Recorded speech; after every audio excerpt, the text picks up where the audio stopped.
우리 수요 예배에 오신 모든 성도님들 환영하고 축복하고요. 오늘 인터넷으로 한 24분 정도 들어와 계시는데, 오늘은 로마서로 기도하기 12번째 시간, 하나님의 선택이라는 제목으로 함께 말씀의 은혜 나누도록 하겠습니다. 이 하나님의 선택이라는, 오늘 사실은 우리 신학적인 주제로 보면 굉장히 어려운 주제라고 할 수 있어요. 그래서 신학적으로 이제 하나님의 주권이다라고 이렇게 표현을 하는데, 이 주권, servant of God, 하나님의 주권 이렇게 말을 하는데, 이 주권이라는 말 자체는 뭐 그런 개념은 있지만 성경에는 나오지 않는 그런 단어 가운데 하나이죠. 그래서 사실은 굉장히 중요한, 특별히 이제 우리 장로교 신학에서 하나님의 주권이 굉장히 중요한 기둥과 같은 그런 개념으로 자리를 잡고 있습니다. 그러니까 모든 것이 이 하나님의 뜻 가운데서 이루어진다라는 거죠. 좀 더 쉬운 표현으로 얘기하면 모든 게 다 하나님 마음대로, 하나님 자유라는 거예요. 이런 신학적인 입장에 대해서 교단마다 약간씩 조금 이렇게 좀 차이가 있는 것을 보게 돼요.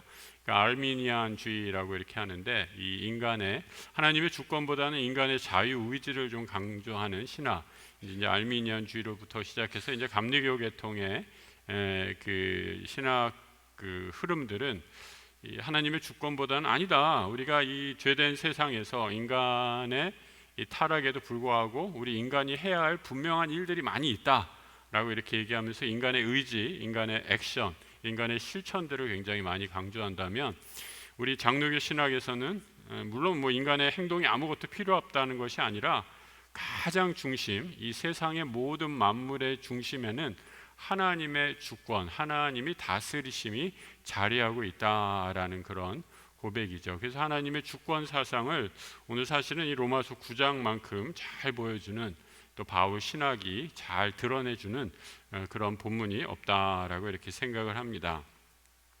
이 하나님의 자유, 하나님의 선택, 하나님의 선택으로서 주권을 얘기하면서 바울은 지금 처음에 1절과 2절에 1절과 2절이 이제 붙어 있어가지고 원래 이제 절을 끊어야 되는데 우리말 성경에는 그냥 다 붙여버렸어요. 이게 왜냐하면은 이 헬라어 성경으로 하다 보니까 어디 끊을 때가 마땅치 않아서 1, 2절을 그냥 붙여버렸습니다. 그래서 1절과 2절이 되어 있는데요. 같이 한번 읽어보겠습니다. 내가 그리스도 안에서 참말을 하고 거짓말을 아니하노라.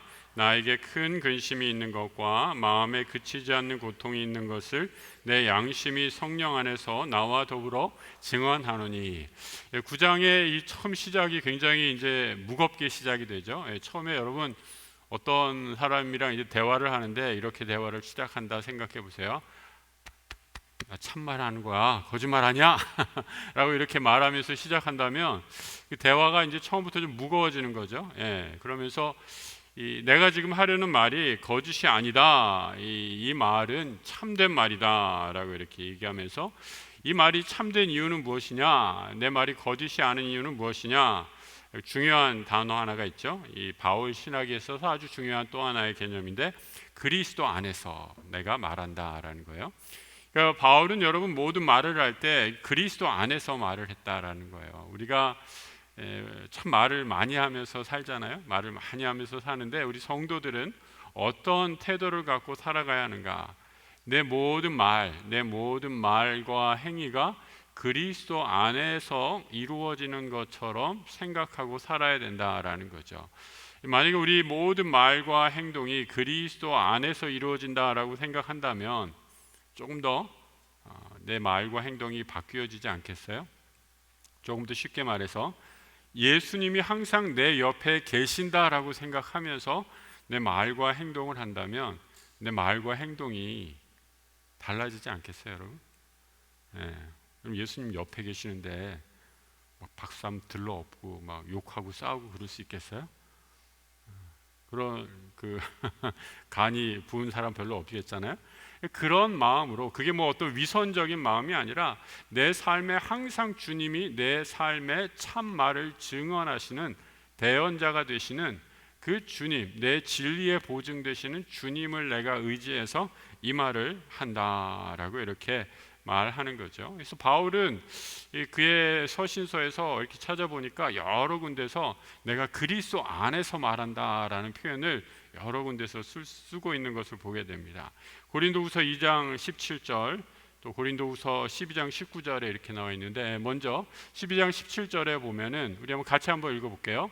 우리는 수많은 사람들처럼 하나님의 말씀을 혼잡하게 하지 아니하고 곧 순전함으로 하나님께 받은 것 같이 하나님 앞에서와 그리스도 안에서 말하노라. 예, 우리 잠깐 화면 띄워주세요. 아까 2장 17절 말씀. 많은 사람들이 하나님의 말씀을 얘기하는데 여기다 막 여러 가지 이론, 미사여구, 해석을 붙이는데, 이러다 보니까 하나님의 말씀이 있는데 여기에 자꾸 자기의 생각을 붙여 넣는다는 거예요. 내 생각, 내 의견, 내 경험을 여기다 자꾸 붙여 넣으니까 하나님의 말씀이 하나님의 말씀으로 받아들여지는 것이 아니라 이 하나님의 말씀이 오히려 혼잡하게 된다라고 이렇게 얘기하는 거죠. 그런데 바울은 어떻게 얘기하느냐, 어떻게 선포하느냐? 나는 순전함으로 하나님의 말씀을 그리스도 안에서 말하는 것처럼 있는 그대로 전하겠다. 하나님의 말씀을 있는 그대로 전하겠다라고 이렇게 말씀을 말씀되게 하라. Let the word be the word 이렇게 얘기하는데, 그 하나님의 말씀을 그대로 전하는 바울의 생각, 여기서 여실히 잘 드러나고 있는 것을 보게 됩니다. 또 고린도후서 12장 19절 한번 또 같이 한번 읽어볼까요? 너희는 이때까지 우리가 자기 변명을 하는 줄로 생각하는구나. 우리는 그리스도 안에서 하나님 앞에 말하노라. 사랑하는 자들아, 이 모든 것이 너희의 덕을 세우기 위함이니라. 이 고린도후서의 맥락을 좀 우리가 살펴보아야 되는데, 우리 시간이 없으니까 아주 간단하게만 말하면요, 이 바울이 했던 말 가운데 바울에 관해서 사람들이 이런저런 말을 막 했어요. 자기가 얘기하지도 않았는데 바울이 이렇다더라 저렇다더라 라고 얘기하면서 바울이 끊임없이 하나님의 말씀을 왜곡해서 전달하고, 이 사탄이 하는 일이었죠. 그러니까 바울을 공격하는 거였죠. 하나님의 말씀을 공격하는데, 하나님의 말씀을 공격하기 위한 가장 좋은 수단은 뭐예요? 하나님의 말씀을 맡은 메신저를 공격한다라는 거죠. 그래서 바울을 험담하는 말들을 교회 공동체 안에서 수없이 퍼뜨렸습니다. 바울이 그 인간 글은 좀 괜찮은 것 같은데 이 말이 굉장히 어눌하잖아. 이 글로 쓰는 게 난 바울 선생님 말로 하는 것보다 훨씬 낫더라고. 그러면서 설교하면 너무 졸려가지고, 그런데 글로 쓰니까 그래도 들어줄만 하더라고. 그리고 외모는 왜 그래? 머리는 그냥 훌러덩 다 벗겨지고, 이렇게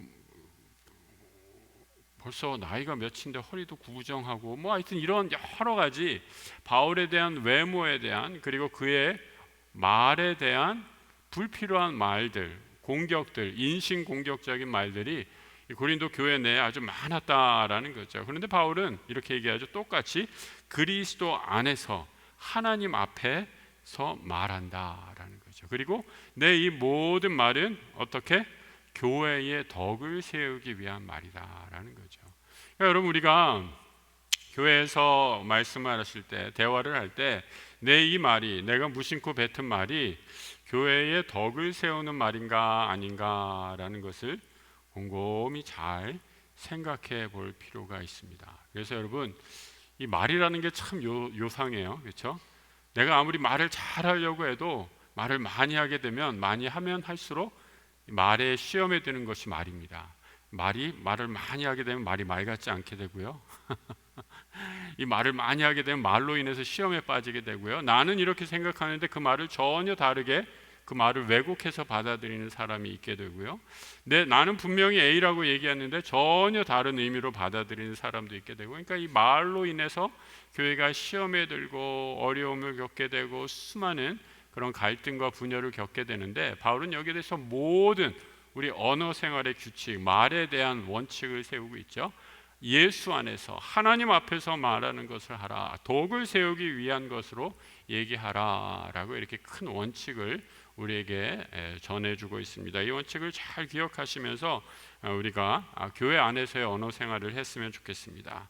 그리고 이어지는 말씀에서 이렇게 얘기하고 있죠. 내 양심이 성령 안에서 나와 더불어 증거한다라고 이렇게 얘기합니다. 이 양심은 우리가 앞서서 로마서 2장에 보면 이 양심에 대해서 우리가 말했죠. 이 2장 15절에 가면 이 죄를 언급하는데 이 양심이 도움이 돼서 양심도 우리의 죄를 인지하고 그 죄 때문에 양심의 꺼리낌을 받게 될 때 우리가 죄를 인지하는 능력이 우리에게 있다라는 것을 앞서서 로마서 2장에서 얘기해주고 있는데, 여기서 9장 1절과 2절에서 말하는 양심은 같은 의미라고 보셔도 좋겠어요. 이 양심이 성령 안에서 나와 더불어서 증거된다라고 이렇게 얘기하고 있어요. 그러니까 예수 안에 있을 때 양심도 하나님의 말씀을 전하는 거룩한 도구로, 선한 양심으로 사용되어질 수 있다라는 거죠. 그래서 여러분, 우리 그리스도인들은 예스면 예스, 노면 노, 이런 걸 아주 분명하게 할 필요가 있습니다. 말씀 안에서, 예수 안에서 우리가 말하는 것이 정확하게 무엇인지.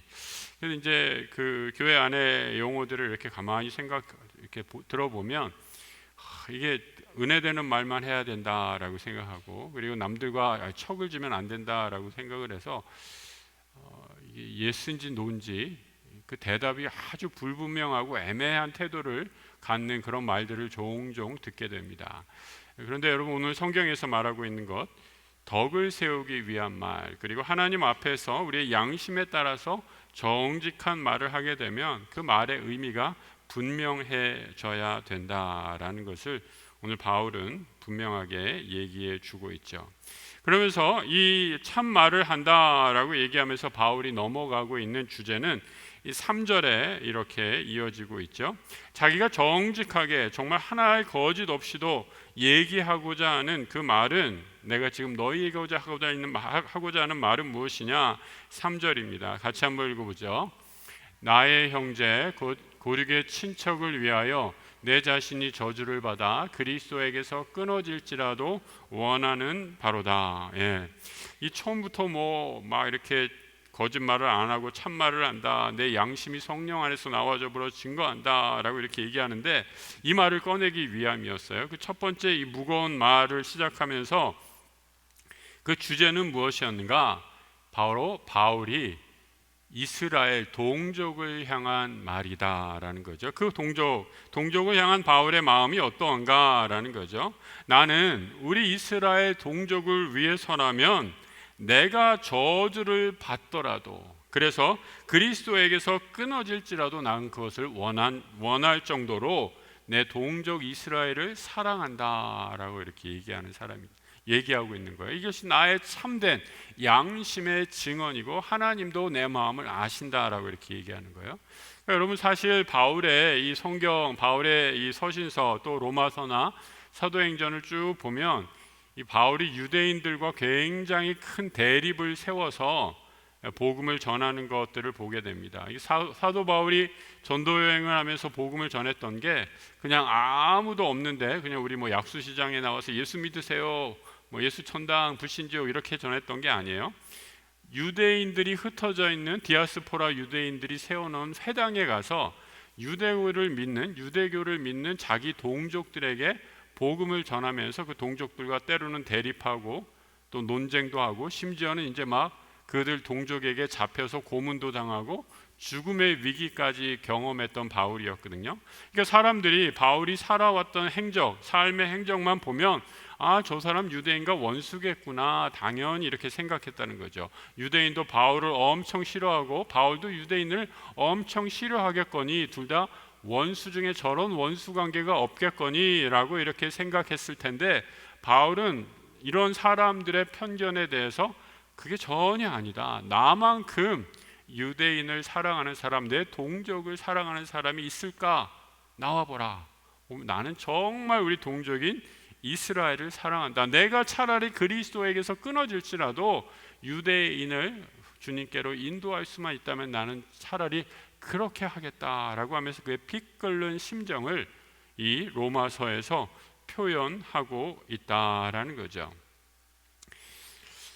사실은 이 바울과 유대인들과의 관계는 굉장히 이제 아주 복잡한, 또 여러 가지 이 신학의 논문으로 다루고 있는 주제 가운데 하나이기도 합니다. 그래서 이제 이 유대인들을 문제에 있어서 이 바울이 여기서 이제 말하는 것처럼 큰 근심이 있다 1절에, 그리고 마음에 그치지 않는 고통이 있다라고 이렇게 얘기하는데, 이 단순한 이 여기서 말하는 근심이나 이 그치지 않는 고통이다라는 것은 이제 단순한 감정의 차원을 넘어서서 굉장히 아주 깊은 정서적인 고뇌까지, 아주 자신의 뿌리가 결국은 바울 자신의 뿌리도 유대교였기 때문에 이 자신도 어찌할 수 없는 이 어떻게 보면 이중적인, 자신이 유대인이었지만 그리스도의 은혜로 하나님의 복음을 받아서 이방인을 위한 사도로 세우심을 받고, 또 바울도 이전에 그들이 지금 싫어하는 유대교를 믿던 그런 사람들과 똑같이 아주 열정적으로 유대교를 신봉하던 사람이었는데, 하나님의 은혜로 바울이 이 회심을 해서 하나님의 사도가 된 이후로, 그리스도의 복음을 전하는 전달자가 된 이후로 바울은 사실은 유대인들에 대해서 누구보다도 자기가 뼛속까지 그들의 멘탈, 그들의 정서, 그들의 감정을 잘 알고 있었기 때문에 너무나 괴로운 거예요. 그렇죠? 저 사람들 내가 어떤 이유 때문에 이렇게 예수를 싫어하고 또 나를 싫어하는지 너무나 잘 아는데, 그 마음을 좀 알아준다면 내가 전하는 복음이 그리고 어떤 복음인지 깨달을 텐데 라고 하면서 안타까운 마음으로 이 지금 로마서 9장을 시작하고 있는 것을 보게 됩니다. 그러면서 오늘 쭉 이스라엘을 향해서 얘기를 한 것처럼 이제 이스라엘에 대해서 이제 본격적으로 논의에 들어가는 것을 보게 됩니다. 이스라엘이 생각했던 이스라엘 민족의 가장 본질적인 문제는 무엇이었는가? 그들이 하나님의 자녀가 된 것은 족보에 따른 것이다 라고 이렇게 여겼다라는 거예요. 아브라함의 조상, 아브라함의 피, 아브라함의 몇 대손, 이렇게 아브라함으로부터 쭉 태어난 이스라엘에서 태어난 이스라엘 사람, 그래서 할례를 받은 사람은 누구나 다 하나님의 자녀가 된다라고 생각했는데, 바울이 지금 예수 그리스도를 만나고 예수 그리스도의 복음을 통해서 하나님의 복음을 전하는 사도가 되어서 보니, 하나님의 자녀가 되는 것은 혈육에 의한 것이 아니라, 피의 계보, 족보를 따라서 이루어지는 것이 아니라 하나님의 약속을 통해서 이루어진 것이다 라는 것을 발견하고 이스라엘 백성에게 이를 가르쳐 주려고 한다라는 거죠. 그래서 6절에 이렇게 말하고 있습니다. 6절 말씀 우리 같이 한번 읽어볼까요? 그러나 하나님의 말씀이 폐하여진 것 같지 않도다. 이스라엘에게서 난 그들이 다 이스라엘이 아니요. 이거 무서운 말이에요, 여러분. 이스라엘 사람들한테는 굉장히 충격적인 말이죠. 아니, 내가 분명히 이스라엘 사람인데 왜 이스라엘 사람이 아니라라고 얘기하는 거냐? 그 7절에 더 충격적인 말이 이어지고 있습니다. 또 7절도 같이 읽어볼까요? 또한 아브라함의 씨가 다 그의 자녀가 아니라 오직 이삭으로부터 난 자라야 내 씨라 불리리라 하셨으니. 자, 아브라함이 하나님의 자녀, 하나님의 믿음의 조상으로 부름을 받았고요, 아브라함의 아들 이삭이 아브라함의 아들인 것도 분명해요. 그런데 그러면 아브라함과 이삭을 조상으로 하는 유대인들도 당연히 다 하나님의 자녀일 텐데, 도대체 지금 바울이 무슨 말을 하고자 하는 건가? 8절에 바울이 지금 하고자 하는 말의 핵심을 이렇게 말해주고 있습니다. 8절을 같이 또 읽어보죠. 육신의 자녀가 하나님의 자녀가 아니요 오직 약속의 자녀가 씨로 여기심을 받았느니라. 여기서 바울이 얘기하는 중요한 한 가지 개념이 등장하고 있죠. 육신의 자녀가 하나님의 자녀가 아니라 뭐의 자녀라고요? 약속의 자녀가 하나님의 자녀다. 그리고 이삭은 바로 육신의 자녀가 아니라 뭐의 자녀라고요? 하나님의 약속의 자녀다. 하나님의 약속, 구원의 계획에 의해서 하나님이 약속하신 대로 이스라엘을 주셔서 얻은 하나님의 자손, 약속의 자손이다 라고 이렇게 말씀하고 있다라는 거죠. 그러니까 여러분, 이 7절에 우리 아브라함의 씨가 다 하나님의 자녀가 아니다라는 말은 굉장히 쇼킹한 충격적인 그런 표현입니다. 정통 이스라엘이라고 믿고 있는 사람들에게 너희들 아브라함을 조상으로 여기는 너희들 다 하나님의 자녀가 아니야 라고 이렇게 선포를 하니까 유대인들에게는 폭탄을 던진 거나 마찬가지예요. 이게 아주 테러범이라고 할 수 있는 거예요. 엄청난 충격을 갖다 주는 거죠. 아브라함의 자손, 참된 아브라함의 자손은 뭐냐? 약속의 대를 잇는 하나님의 약속을 받은 사람만이 하나님의 참된 자손이 된다라고 이렇게 얘기하고 있어요. 자, 여러분, 우리가 다시 한번 이게 이제 서서히 이제 막 졸려오기 시작하죠. 지금 아브라함과 그 자손의 관계를 어떻게 되는지 잠깐 좀 창세기로 이제 돌아가서 살펴보도록 하겠습니다. 창세기 15장 2절을 한번 보세요. 창세기 15장을 우리 자막으로 한번 띄워주실래요? 우리 한번 같이 한번 읽어보겠습니다. 아브라함이 이르되 주 여호와여 무엇을 내게 주시려 하나이까? 나는 자식이 없사오니 나의 상속자는 이 다메섹 사람 엘리에셀이니이다. 그러니까 원래 아브라함에게는 무자였어요. 무자와 자식이 없는 아주 나이 많은 사람이었어요. 그래서 아브라함이 이렇게 생각해 보니까 내가 가지고 있는 재산을 물려줄 사람, 내 적법한 상속자는 엘리에셀이라고 얘기하는 아브라함이 어렸을 때부터 함께 자라온 종밖에 없구나. 그리고 그게 가장 내가 생각하기에 최선의 길이다라고 이렇게 생각했다라는 거죠. 그래서 엘리에셀을 상속자로 선언하려고 합니다. 이것이 아브라함의 생각이었어요. 순전히 인간적인 생각이었죠. 그런데 이런 아브라함의 생각에 대해서 하나님이 약속을 주시죠. 내 씨에서 난 자라야 하나님이 너의 아들을 내게, 내 씨에서 난 자를 내가 아들로 주리라 라고 약속을 하게 됩니다. 그래서 아브라함이 어떻게 돼요? 엘리에셀이 아니라 그러면 내 씨에서 난, 내가 낳은 자식을 하나님께서 주시려나 보다 라고 생각하고 또 머리를 막 굴려요. 머리를 굴려서 얻게 되는 아들이 누구예요? 이삭이 아니라 이스마엘, 하갈을 통해서 얻은. 왜냐하면 그때 이미 아내 사라는 나이가 많아서 생산할 수 있는 능력이 없었기에 자기의 생각, 인간적인 생각으로 또 얻은 이스마엘을 아들로 여겼다라는 거죠. 창세기 그것이 16장 15절이죠. 하갈이 아브라함의 아들을 낳음에 아브라함이 하갈을 낳은 그 아들을 이름하여 이스마엘, 이게 또 하나님이 주신 아들이다라고 이렇게 생각하면서 이를 하나님의 약속이라고 믿었다라는 거죠. 그런데 이것도 하나님이 약속하신 약속이 아니었어요. 하나님이 말씀하신 것은 내 씨에서 난 자라야 내 아들이 되겠다라는 거죠. 그러니까 여러분, 우리는 이렇게 아브라함을 통해서 본 것처럼 아까도 말씀드렸듯이 하나님이 말씀하시면 이거 그럴 리가 있겠어? 자꾸 내 생각을 자꾸 붙이는 거예요.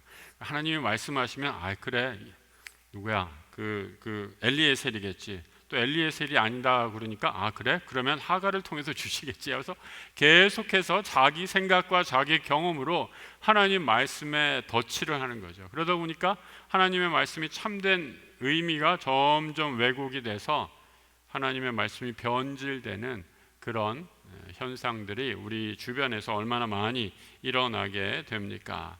그런데 분명히 하나님의 약속은 하나님의 거룩한 계획 속에서 이미 에서와 이삭이 태어나기도 전에 에서를 배제하고 야곱을 또 이미 선택하시는 그 놀라운 계획을 세워 놓으셨다라는 거죠.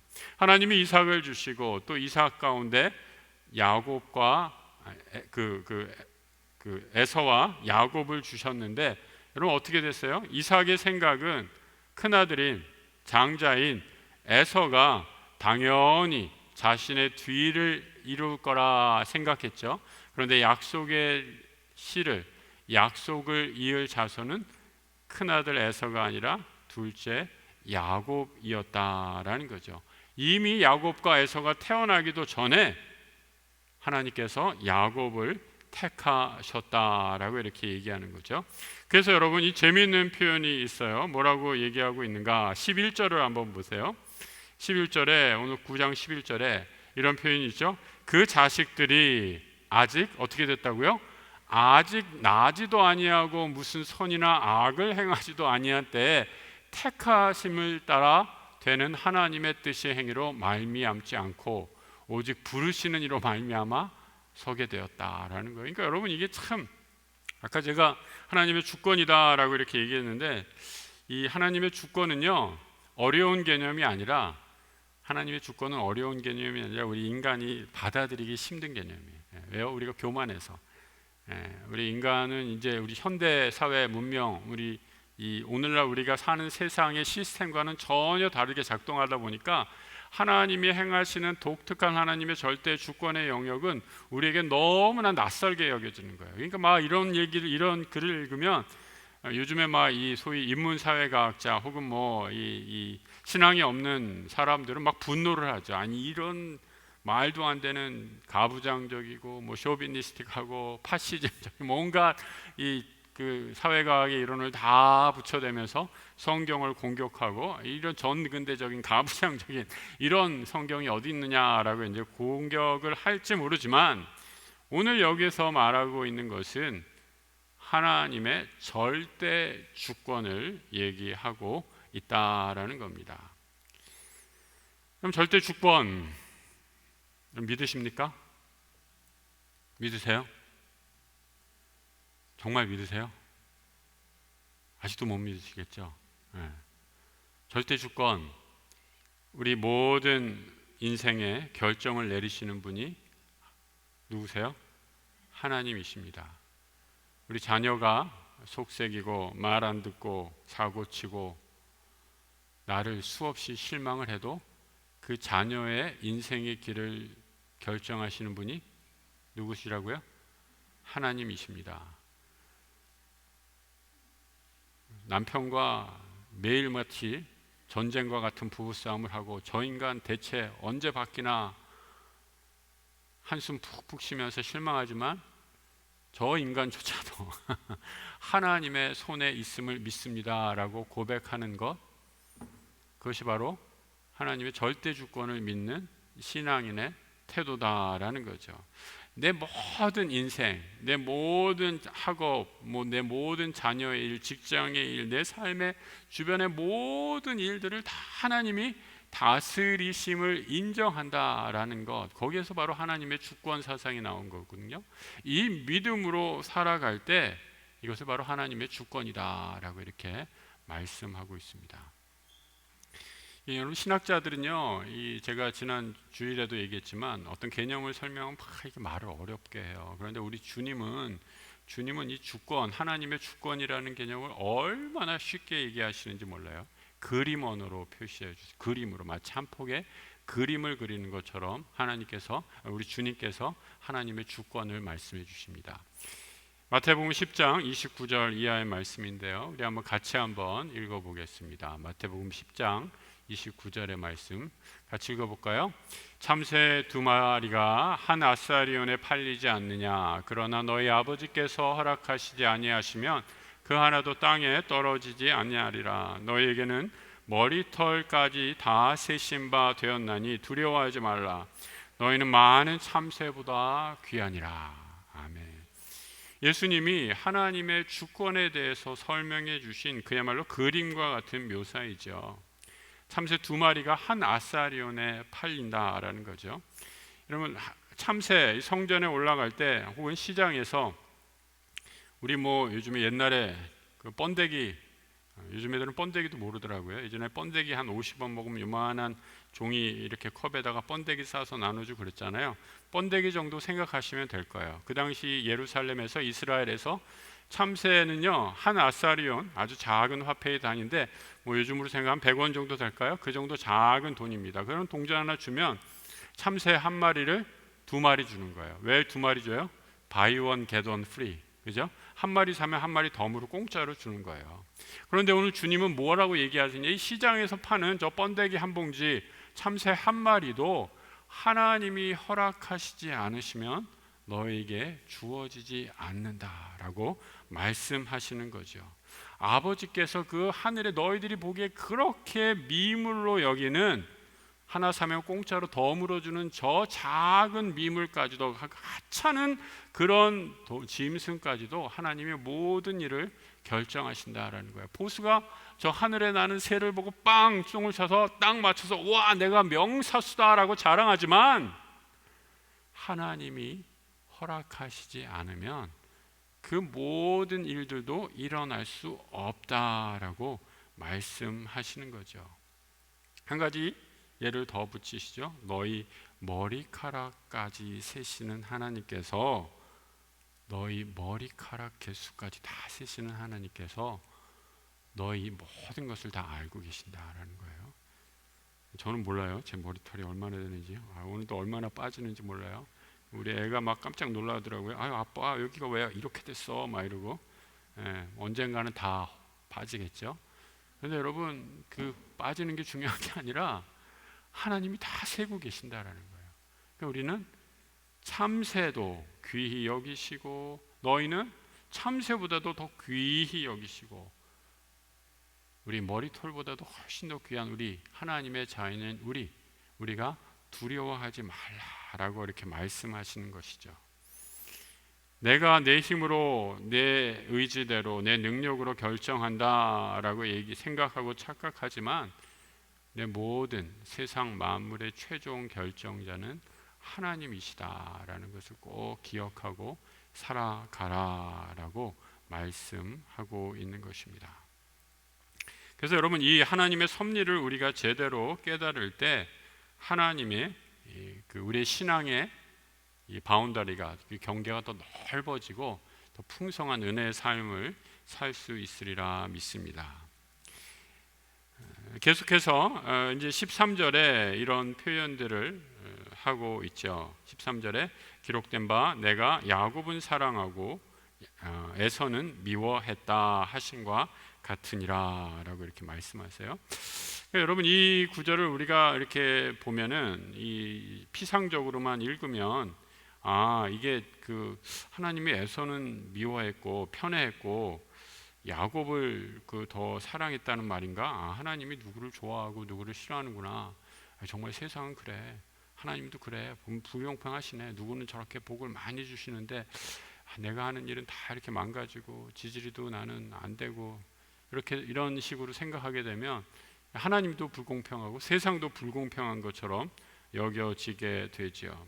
그런데 이 말은 그런 하나님이 편애했다라는 말이 아니라 하나님이 야곱을 주권적으로 선택하셨다라는 거예요.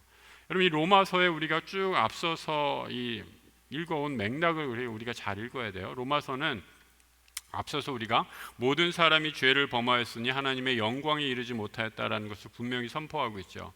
우리 모두는 다 죄인이다라는 거예요. 다 불에 떨어져 심판을 피할 수 없는 하나님의 진노의 자식이다라는 거죠. 하지만 하나님께서 강권적으로 당신의 주권을 사용하셔서 그 중에 아주 소수에게 하나님이 사랑하시고 구원해 주시로 결정해 주셨다라는 거예요.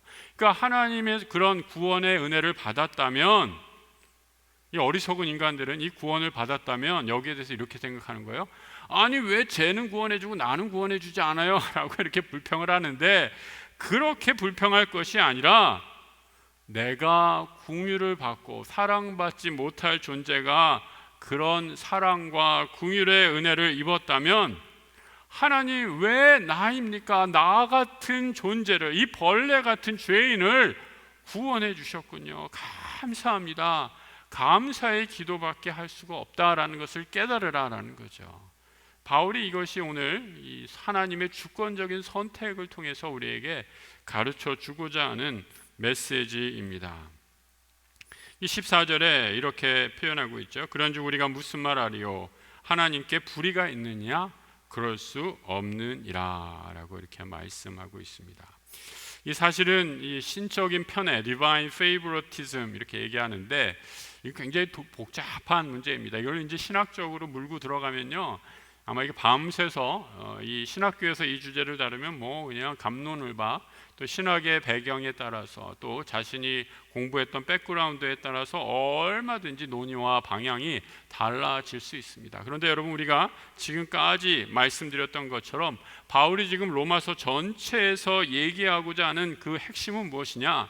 우리 인간은 하나님의 자유, 하나님의 절대 주권의 영역을 선택할, 침범할 능력과 자격이 없다라는 거예요. 이거를 분명히 깨닫고 살아가라라는 거죠. 그런데 하나님이 우리를 다 불의 심판에 쳐 넣어도 우리는 아무런 할 말이 없는 죄인인데, 하나님은 이 당신의 주권을 아주 가혹하고 잔인하게 너 진짜 이놈들 다 죽어봐라 하고 이렇게 다 그냥 죄인들을 진멸하시는 것이 아니라 하나님의 주권을 굉장히 자비하신 방법으로, 온유하신 방법으로, 우리를 살리시는 방법으로, 아주 따뜻한 방법으로 그 놀라운 하나님의 주권, 힘을 가지신 분이 이 힘을 사용하고 계신다라고 이렇게 말씀하고 있는 것이죠. 그것이 바로 궁휼이라는 단어입니다. 15절 같이 한번 읽어보겠습니다. 15절, 모세에게 이르시되 내가 궁휼히 여길 자를 궁휼히 여기고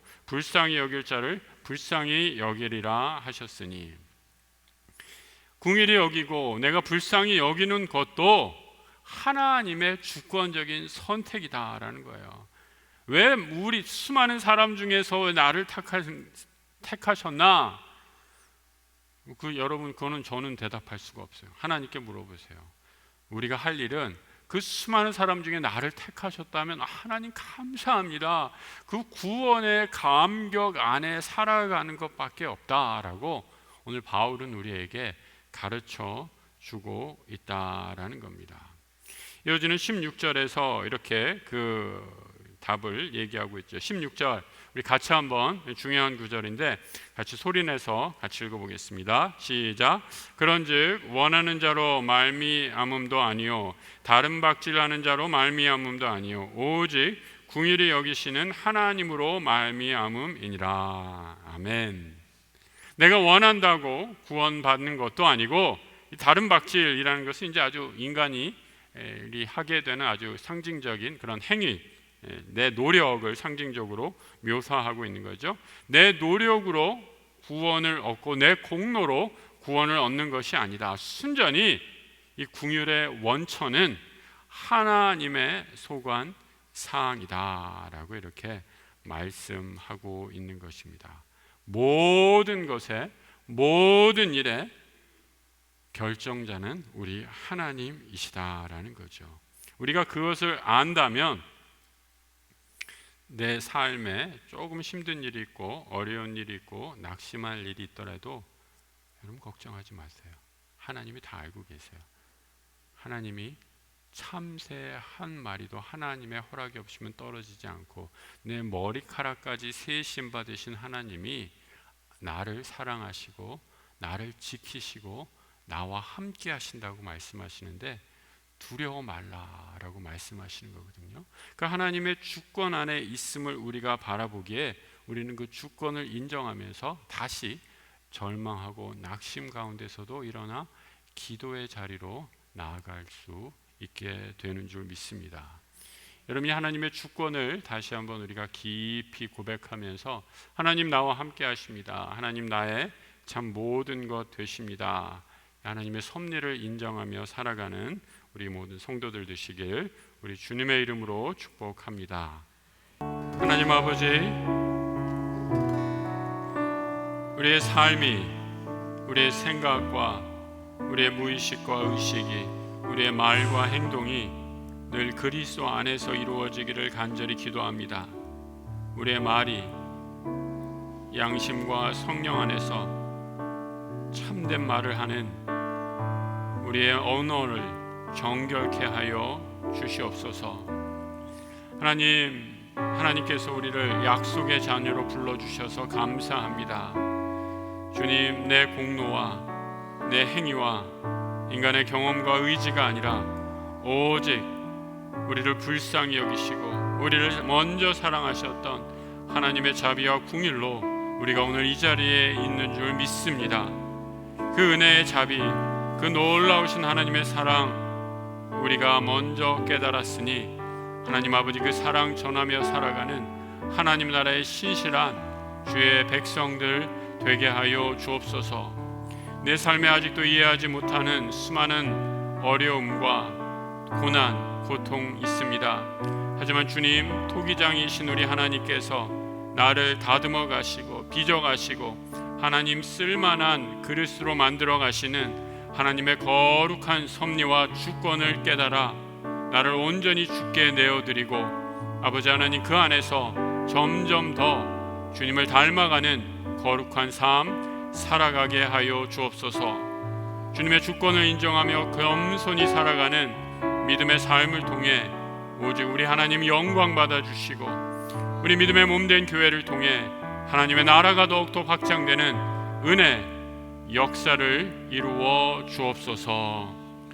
지금은 우리 주 예수 그리스도의 은혜와 우리 하나님 아버지의 크고도 놀라우신 사랑하심과 성령님 우리 안에 함께 하시고 동행하시는 은혜의 역사가 하나님의 자유로운 주권을 믿고 내 삶에서 오늘도 나를 그 하나님의 뜻대로 빚어가시는 거룩한 섭리를 따라 살아가기로 다짐하는 고개 숙인 모든 주의 자녀들 위해 우리의 모든 하나님의 주권이 미치지 않는 곳이 없는 삶의 자리에 지금부터 영원토록 함께 하시기를 간절히 축원하옵나이다. 아멘.